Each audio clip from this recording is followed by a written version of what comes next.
Have you ever paused and asked yourself, whose life am I really living? Is this truly my path, or just a well-rehearsed role someone handed to me years ago? Maybe it was written by your parents, or society, or by fear itself, quietly scripting your steps while whispering, "Stay safe, stay small."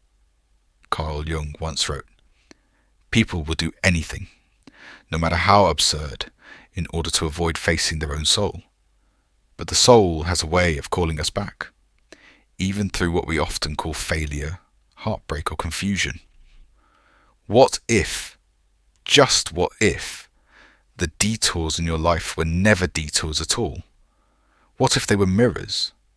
Because you don't meet accidents, you meet yourself, over and over again, through every disruption that cracks your comfort, through every breakdown that breaks you open. You see, awakening isn't about adding more to who you are. It's not about chasing some perfect version of yourself. It's about peeling away the layers that were never truly you in the first place.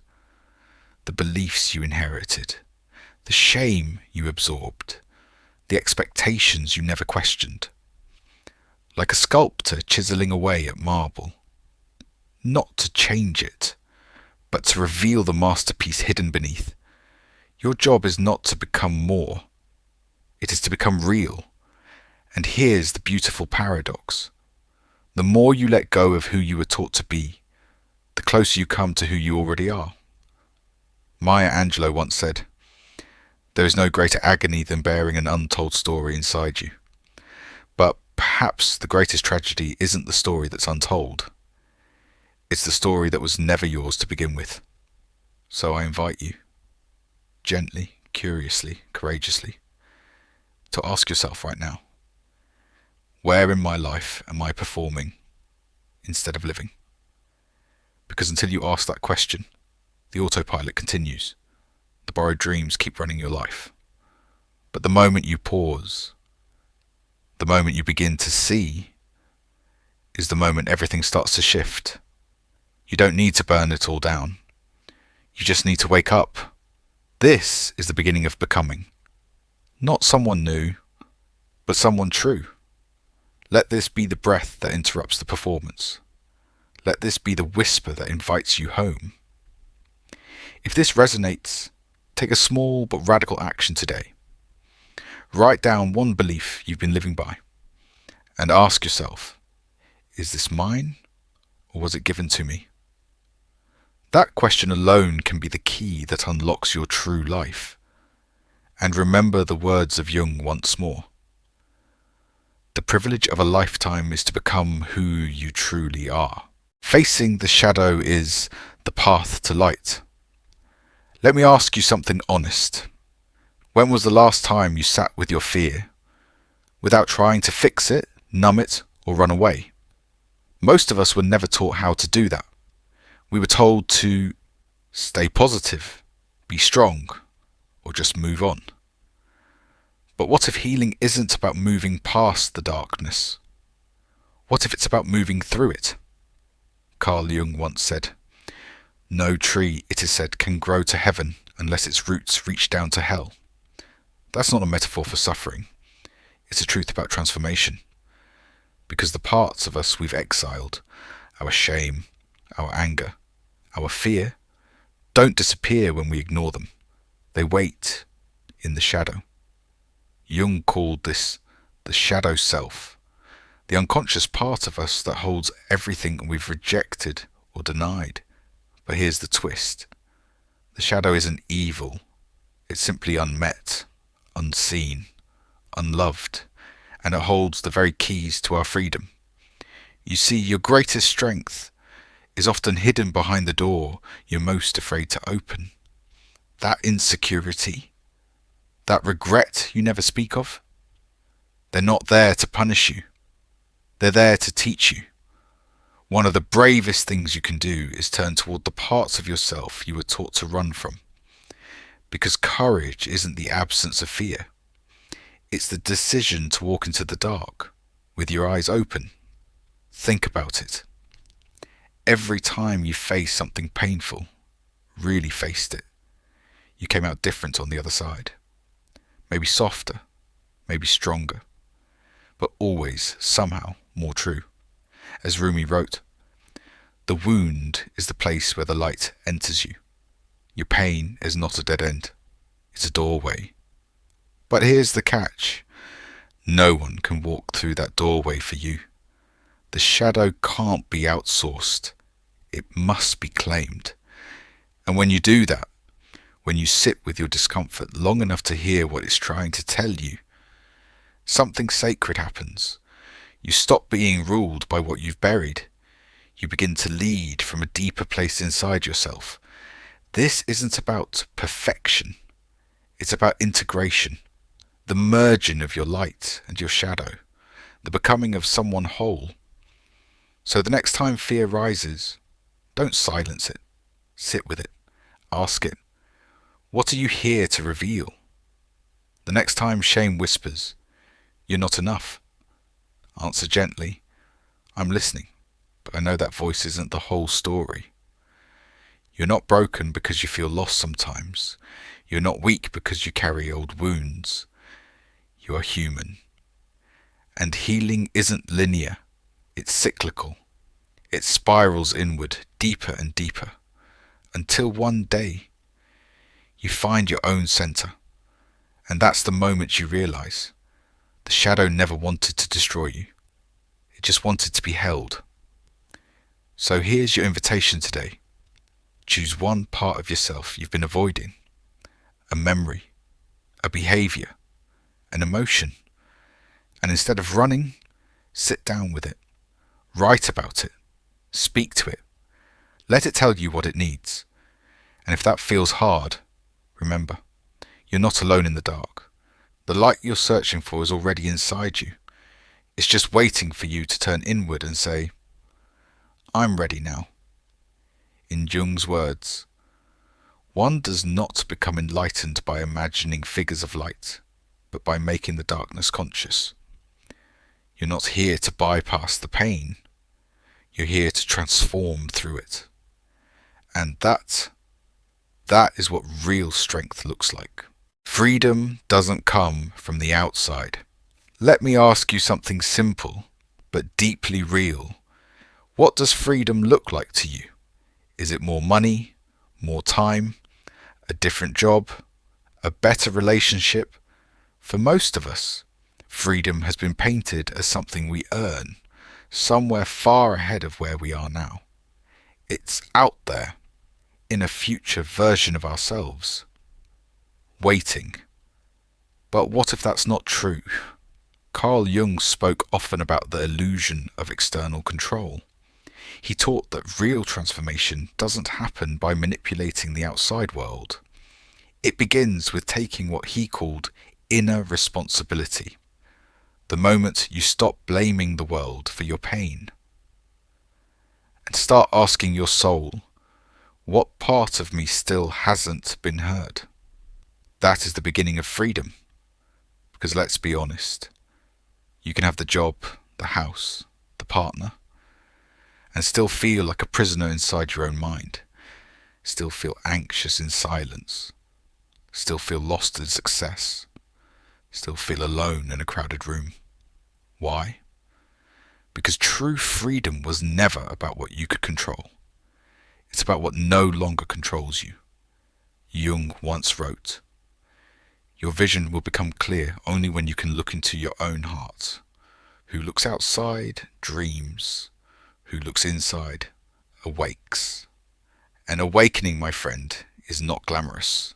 It often begins in heartbreak, in exhaustion, in a whisper from within that says, I can't keep living like this. We spend so much energy trying to fix our outer world, changing jobs, changing cities, changing people, hoping that maybe, finally, we'll feel whole. But here's the truth. No one is coming to rescue you.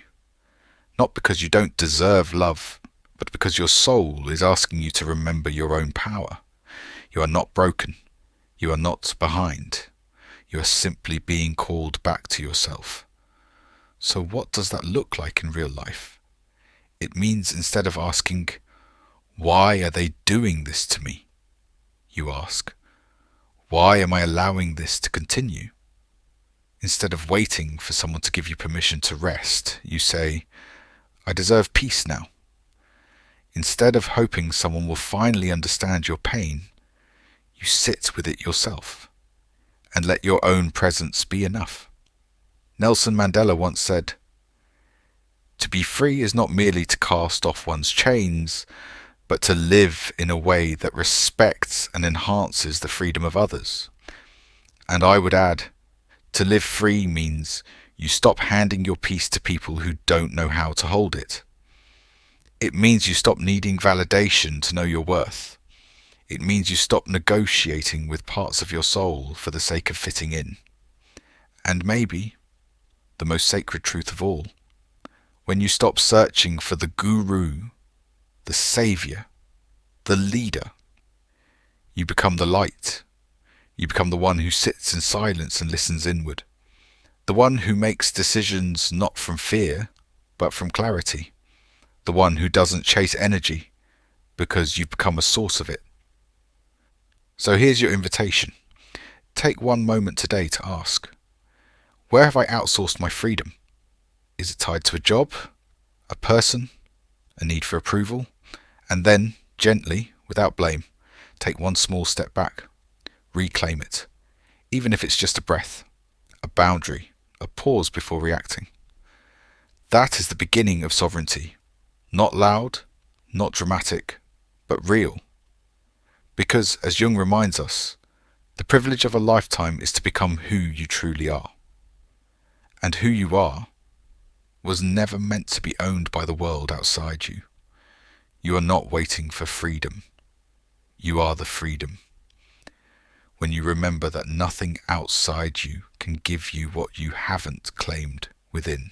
Growing up means letting go of beautiful things that are no longer true. Let me speak to something tender. There's a certain kind of grief we don't talk about enough. The grief of letting go, not of something toxic, not of something cruel, but of something that was once beautiful, once necessary, something that may have even saved your life once. But here's the truth. What helped you survive may no longer help you live. You see, there are beliefs, behaviors, and relationships that once gave you a sense of safety, a version of you that knew how to navigate chaos, knew how to stay quiet to avoid conflict, knew how to overgive so you wouldn't be abandoned. That version of you deserves your love, because they got you here. They endured, they adapted, but now you're being invited into something deeper, not just survival, but real living, Carl Jung wrote. We cannot become enlightened without sacrificing the protective husks of our previous selves.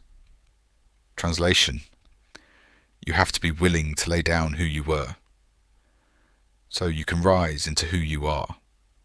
And yes, that often begins with a collapse. The relationship ends.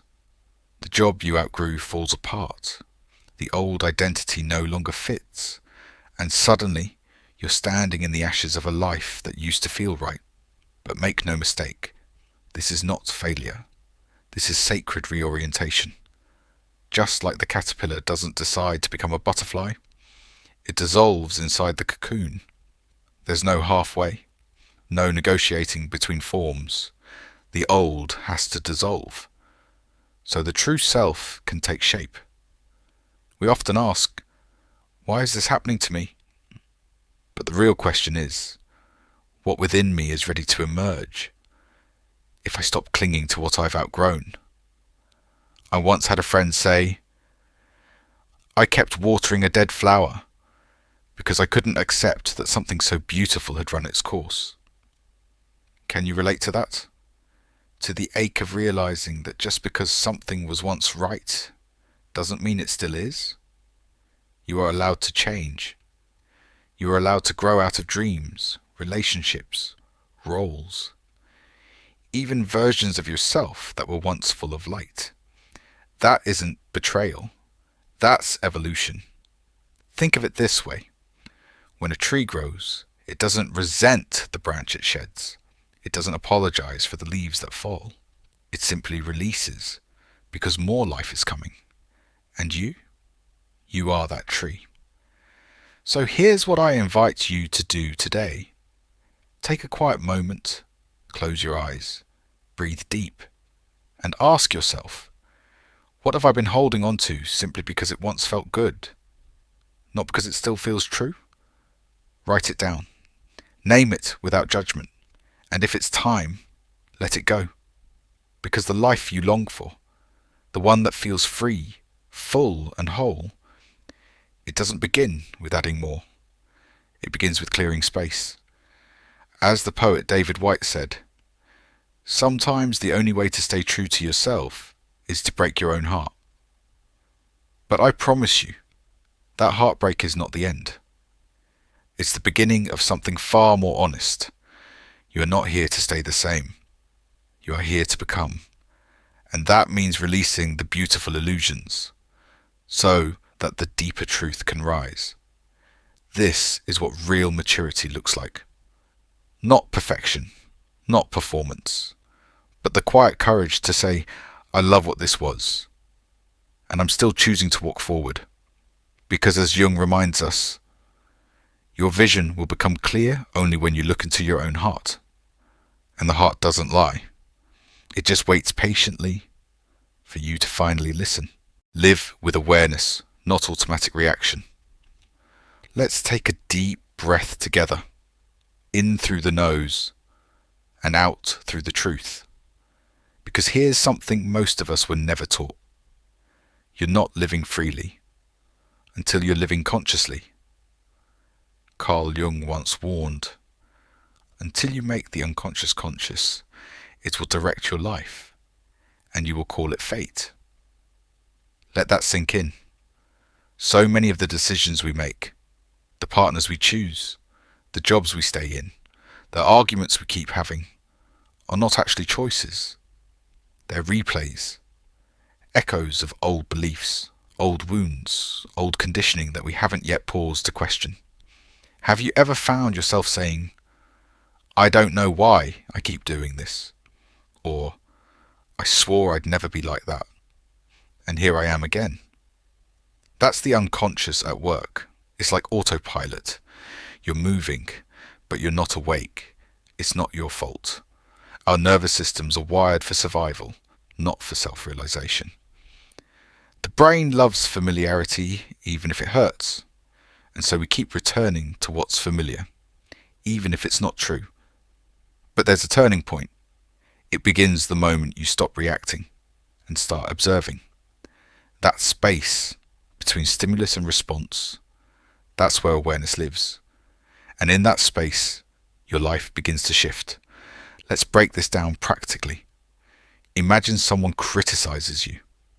Old pattern, you snap back, you defend, you collapse, you over-explain. Conscious response, you pause, you breathe, and you ask yourself, not, how do I fix this? But, why is this landing so deeply in me? That's living from awareness.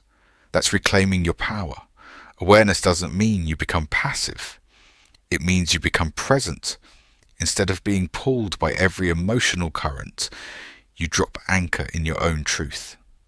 As Viktor Frankl, Holocaust survivor and psychiatrist, once said, between stimulus and response there is a space. In that space is our power to choose our response. In our response lies our growth and our freedom. Freedom isn't about controlling life. It's about mastering how you meet it. And here's the beautiful paradox. The more aware you become, the simpler life gets. Not because it's easier, but because you stop being tossed around by everything you can't control. You start to see. You notice when your ego is speaking, when your inner child is crying, when your fear is dressing up as logic. And when you can see it, you don't have to become it. So how do you begin? Start small. Start with curiosity. Throughout your day, ask, am I reacting or responding? Am I choosing this or repeating it? And don't judge what you find. This isn't about perfection. It's about presence. Every moment of awareness is a seed planted, and over time, it grows into a life you no longer need to escape from. Because awareness is not just a practice. It's a way of being. It's your soul holding the steering wheel again. Jung believed that the greatest work of our lives isn't becoming someone new. It's remembering who we were before the world taught us to forget. So today, I invite you to come home to that remembering, to choose stillness over reaction, reflection over reflex, presence over pattern. Because the world doesn't need more people on autopilot, it needs more people who are awake. And when you live with awareness, you don't just survive life, you shape it. Live with awareness, not automatic reaction. Let's take a deep breath together, in through the nose, and out through the truth, because here's something most of us were never taught. You're not living freely until you're living consciously. Carl Jung once warned, until you make the unconscious conscious, it will direct your life, and you will call it fate. Let that sink in. So many of the decisions we make, the partners we choose, the jobs we stay in, the arguments we keep having, are not actually choices. They're replays, echoes of old beliefs, old wounds, old conditioning that we haven't yet paused to question. Have you ever found yourself saying, I don't know why I keep doing this, or I swore I'd never be like that, and here I am again? That's the unconscious at work. It's like autopilot. You're moving, but you're not awake. It's not your fault. Our nervous systems are wired for survival, not for self-realization. The brain loves familiarity, even if it hurts, and so we keep returning to what's familiar, even if it's not true. But there's a turning point. It begins the moment you stop reacting and start observing. That space between stimulus and response, that's where awareness lives. And in that space, your life begins to shift. Let's break this down practically. Imagine someone criticizes you. Old pattern, you snap back, you defend, you collapse, you over-explain. Conscious response, you pause, you breathe, and you ask yourself, not, how do I fix this? But, why is this landing so deeply in me? That's living from awareness. That's reclaiming your power. Awareness doesn't mean you become passive. It means you become present. Instead of being pulled by every emotional current, you drop anchor in your own truth. As Viktor Frankl, Holocaust survivor and psychiatrist, once said, between stimulus and response there is a space. In that space is our power to choose our response. In our response lies our growth and our freedom. Freedom isn't about controlling life. It's about mastering how you meet it. And here's the beautiful paradox. The more aware you become, the simpler life gets. Not because it's easier, but because you stop being tossed around by everything you can't control. You start to see. You notice when your ego is speaking, when your inner child is crying, when your fear is dressing up as logic. And when you can see it, you don't have to become it. So how do you begin? Start small. Start with curiosity. Throughout your day, ask, am I reacting or responding? Am I choosing this or repeating it? And don't judge what you find. This isn't about perfection. It's about presence. Every moment of awareness is a seed planted. And over time, it grows into a life you no longer need to escape from. Because awareness is not just a practice. It's a way of being. It's your soul holding the steering wheel again. Jung believed that the greatest work of our lives isn't becoming someone new. It's remembering who we were before the world taught us to forget. So today, I invite you to come home to that remembering, to choose stillness over reaction, reflection over reflex, presence over pattern. Because the world doesn't need more people on autopilot. It needs more people who are awake. And when you live with awareness, you don't just survive life, you shape it. Returning to wholeness, not perfection. Let's pause for a moment together. Not to fix, not to strive, but to breathe. And remember something we often forget. You are not here to be perfect. You are here to be whole. Carl Jung called this the journey of individuation. Not the pursuit of flawlessness, but the sacred process of becoming all of who you are. That means your strength and your softness, your joy and your sorrow, your light and your shadow. We live in a culture obsessed with perfection, the curated version, the flawless feed, the highlight reel. But real life, it's messy, it's contradictory, it's human, and that's exactly where your power lives. You don't need to hide your fear to be strong. You don't need to erase your sadness to be worthy of love. In fact, every part of you that you've been told to suppress, the anger, the doubt, the longing, the confusion, is a thread in the fabric of your wholeness. Jung wrote, "Wholeness is not achieved by cutting off a portion of one's being, but by integration. To be whole is to bring all of yourself home. Not just the parts that look good under soft lighting. Let me give you an image. Imagine yourself as a mosaic. Each piece, shiny or cracked, coloured or faded, is a story, a memory, a layer of your becoming.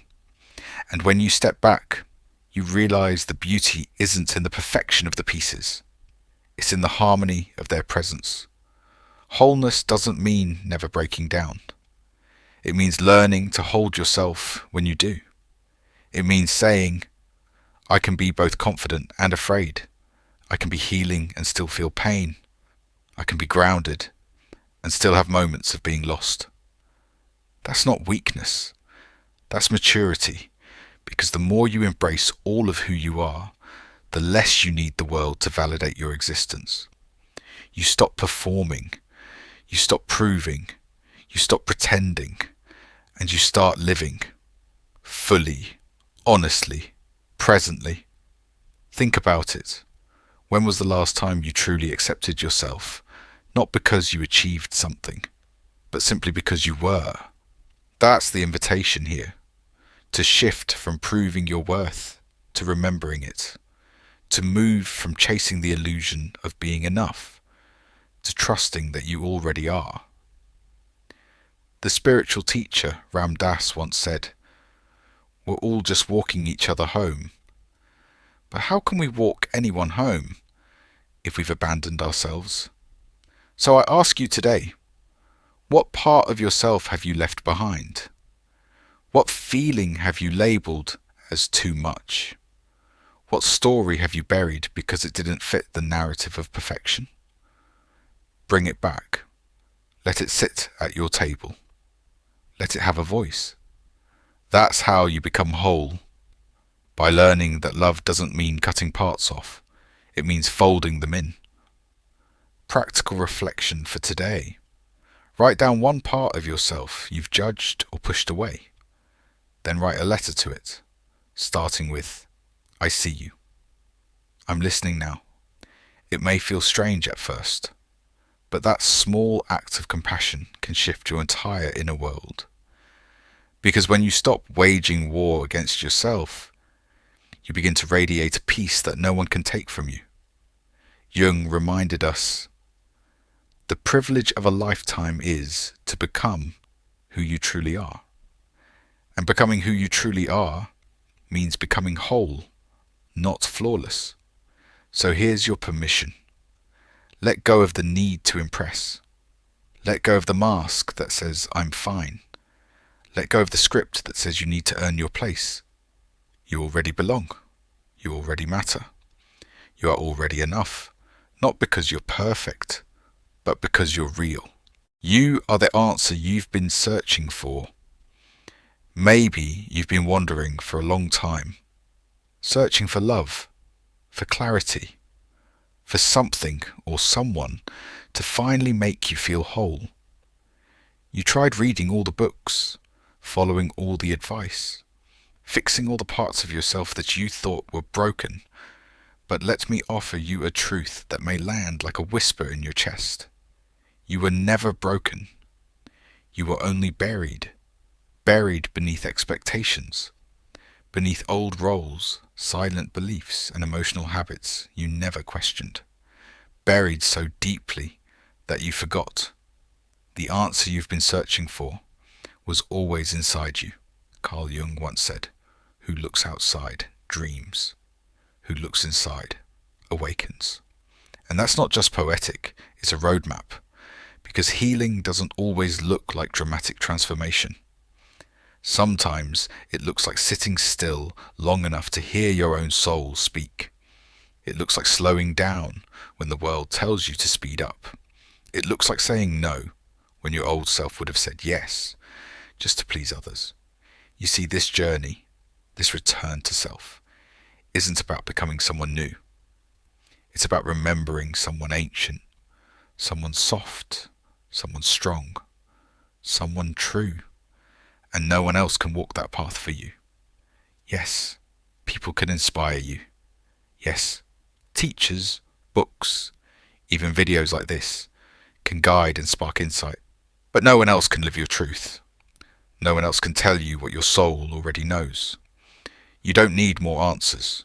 You need more silence, more trust, more inner listening. Let me ask you this.